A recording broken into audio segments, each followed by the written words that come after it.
do is grab a dumbbell. I'm gonna stick it between my feet. I'm gonna be about shoulder width apart.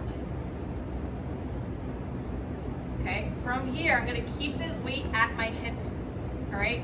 If we're talking loading the right muscles, I'm gonna get a small hinge at the hip. So what I'm gonna do is push my butt back, load my hamstrings and my glutes, all right? Slight bend to my knee. From this position, I'm gonna pull this weight up like a zipper, all right? So to break it down from a front view, load the hips, push the butt back, small bend to the knee, and from here, I'm pulling this weight up all the way like a zipper. I'm keeping it nice and tight to my body. If I let it get away from me, I'm completely defeating the purpose, and I'm gonna put pressure on my lower back, which is what we don't want, okay? So in a full motion, load the hips, get the weight about knee height, pull up and catch underneath. Okay, this is a really tricky movement to start and get on our own, but the more we work at it, the better we'll get.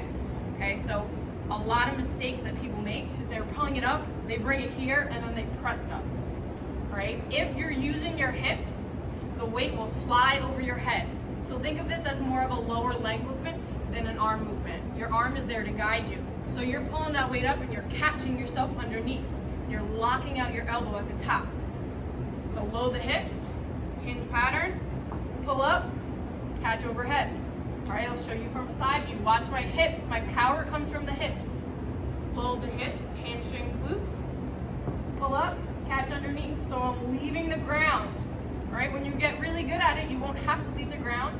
But remember, power comes from the hips, right? Hip extension, that's where our power is coming from. So one more time, load the hips,